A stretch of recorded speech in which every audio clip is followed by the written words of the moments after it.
मोडवर त्याच ट्रॅकवर आम्ही काम करतोय। उर्वरित जागांवर चर्चा आज संध्याकाळपर्यंत निश्चित होईल आणि 227 जागांवर महायुती जागांवरती चर्चा पूर्ण झालेली, उर्वरित 27-20 जागा ज्या त्या उरलेल्या आहेत त्यांचं कधीपर्यंत आज त्याच्यावर चर्चा पूर्ण होईल आणि चर्चा पूर्ण झाल्यानंतर तातडीनं आम्ही फॉर्म भरायला सुरू करू। शिवसेनेला किती जागा मिळणार आहेत मुंबई महानगर? आम्ही सुरुवातीपासून सांगतोय की शिवसेनेला जागा, भाजपाला जागा याच्यापेक्षा महायुती ही प्रत्येक जागेवर जिंकली पाहिजे हा क्रायटेरिया दोन्ही नेत्यांनी डोळ्यासमोर ठेवलाय। म्हणजे आमचे नेते शिंदेसाहेबांनी डोळ्यासमोर ठेवले आणि देवेंद्रजींनी डोळ्यासमोर ठेवलाय। त्याच्यामुळे त्याच बेसवर सकारात्मक आमची चर्चा सुरू आहे। चर्चा ही अंतिम टप्प्यामध्ये आलेली आहे आणि आज संध्याकाळपर्यंत रात्रीपर्यंत ही चर्चा पूर्ण अर्ज भरायला 2 दिवस उरलेले आहेत। एबी फॉर्मचं वाटप कधी केलं जाणार आहे? संपूर्ण महापालिकेमध्ये या सगळ्या गोष्टी अनेक वर्ष माननीय एकनाथ शिंदेसाहेब हे प्रभावी राजकारणी म्हणून महाराष्ट्राच्या राजकारणामध्ये काम करत आहेत। मुख्यमंत्री देवेंद्रजी देखील प्रभावी राजकारणी म्हणून काम करत आहेत। त्याच्यामुळे त्यांना कधी एबी फॉर्म द्यायचे आणि कधी उमेदवारी अर्ज भरायचे हे आमच्या सगळ्यांपेक्षा चांगलं ज्ञान असल्यामुळं लवकरात लवकर एबी फॉर्म दोन्ही पक्षाच्या लोकांना दिले जाईल। मुंबई बाहेरच्या ज्या महानगरपालिका आहे, संभाजीनगर असेल, नाशिक असेल, इथल्या उमेदवारांना एबी फॉर्म देणं फार तात्काळ देणं गरजेचं आहे, कारण ते सगळ्याच महानगरपालिकामध्ये त्याच्यामध्ये कल्याण डोंबिवली असेल, ठाणा असेल, नवी मुंबई असेल, मुंबई असेल, पुणे महानगरपालिका असेल, पिंपरी चिंचवड असेल आणि महाराष्ट्रातल्या अन्य असतील, या ठिकाणी आज रात्रीपर्यंत सगळे विषय निश्चित होतील आणि उद्या परवापासून फॉर्म भरू। कुठेतरी पुण्यामध्ये शिवसेनेला सन्मानजनक जागा देत नाही असा आता प्रश्न समोर येतोय। वारंवार नेते देखील असे वक्तव्य करतायत।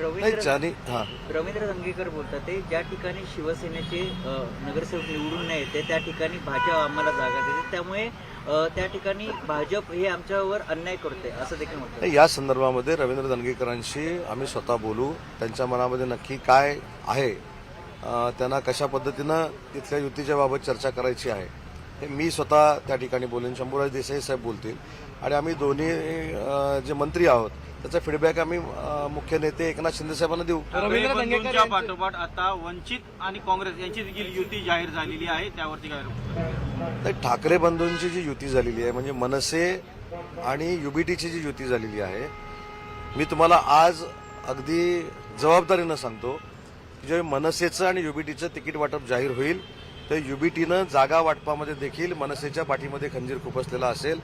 ज्या जागा आवश्यक मनसेला आहेत ते त्या ठिकाणी मिळणार नाहीत असं माझं जे आमची मित्रमंडळी आहेत, आमचे जे कोण सोर्सेस आहेत, सूत्र आहेत, त्यांच्याकडनं आम्हाला कळतंय। त्याच्यामुळे मी अगदी ठामपणानं सांगतो की मनसे आणि युबीटी ही जी युती झालेली आहे नक्की या तिकीट वाटपानंतर राजसाहेब ठाकरेंना आणि मनसेच्या लोकांना पश्चाताप होईल अशा पद्धतीचंच तिकीट वाटप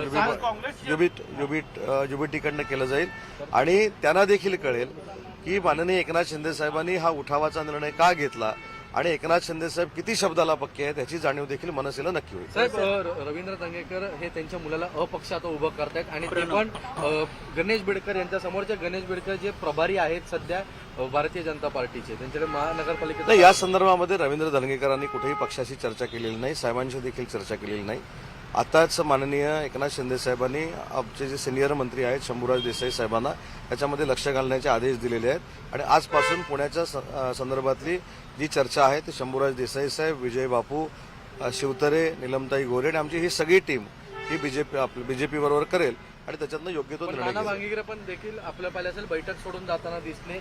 अडचण काय येते पुण्यामध्ये? नाना भांगेरेंशी मी स्वतः बोललो, आमचे साहेब देखील स्वतः बोलले।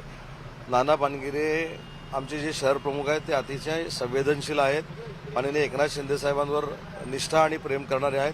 त्याच्यामुळे एकनाथ शिंदे साहेबांची इमेज आणि एकनाथ शिंदे साहेबांचा पक्ष कुठे डॅमेज होऊ नये ही नाना भानगेरेंची स्पष्ट भूमिका आहे। मुंबईचं अजूनही विषय टाकण्यात राहिलेलं युती होताना दिसत नाही, नवी मुंबईचं काय चित्र आहे? नवी मुंबईमध्ये देखील माननीय शिंदे साहेबांनी जबाबदारी नरेश म्हस्के साहेबांवर दिलेली आहे, खासदार साहेबांवर।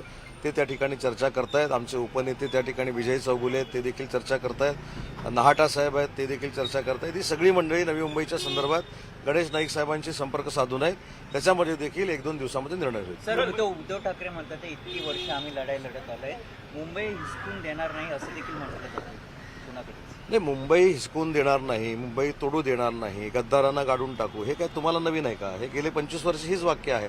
कुठं कोण मुंबई तोडतंय, कोण मुंबई तोडणार आहे?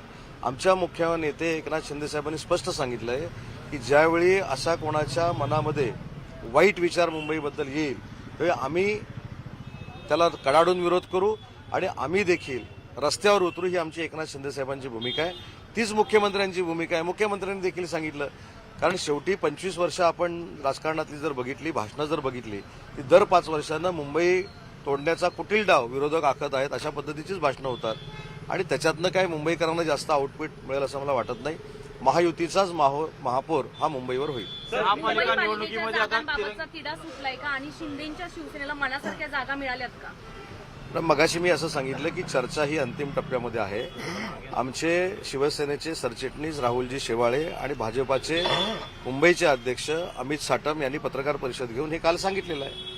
मुंबई महापालिका निवडणुकीमध्ये आता तिरंगी लढत होते आहे. महायुती विरुद्ध ठाकरे बंधू आणि त्याचबरोबर काँग्रेस आणि वंचितची आघाडी झालेली आहे. आज मेळ झालेला आहे. कसं तिरंगी लढत मी याच्यामध्ये एवढंच सांगतो, कोणाच्याही किती आमच्यासमोर आघाड्या झाल्या तरी माननीय एकनाथ शिंदे साहेबांच्या नेतृत्वाखाली आणि देवेंद्रजींच्या नेतृत्वाखाली महापालिकेवर, मुंबई महानगरपालिकेवर महायुतीचाच भगवा फडकेल. कल्याण डोंबिवलीमध्ये जर बघितलं, भाजपकडून सोबळाचा नारा दिला जातोय, युतीवर चर्चा होत नाहीये. नाही, यातली मी तुम्हाला अजून एक महत्त्वाची गोष्ट सांगतो की युतीबद्दल चर्चा माननीय डॉक्टर श्रीकांत शिंदे साहेब आणि रवींद्र चव्हाण साहेब अतिशय चांगल्या पद्धतीने करत आहेत. जिथं कुठं अडचणी येत आहेत त्याच्यामध्ये डॉक्टर श्रीकांत शिंदे साहेब, रवींद्र चव्हाण साहेब, एकनाथ शिंदे साहेबांचं मार्गदर्शन घेत आहेत. त्याच्यामुळे तिथे चिंता करण्याची काय आवश्यकता नाही. बंडखोरी मोठ्या प्रमाणात होणार म्हणून महायुतीकडनं काळजी घेतली जात आहे, म्हणून उशिरा ईव्ही फॉर्मचं वाटप जे आहे ते करण्यात येते का? नाही, मी काय सांगितलं की माननीय शिंदे साहेब आणि माननीय देवेंद्रजी हे राजकारणामध्ये अनेक वर्ष काम करत आहेत.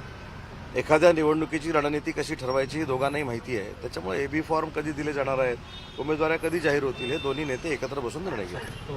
धन्यवाद.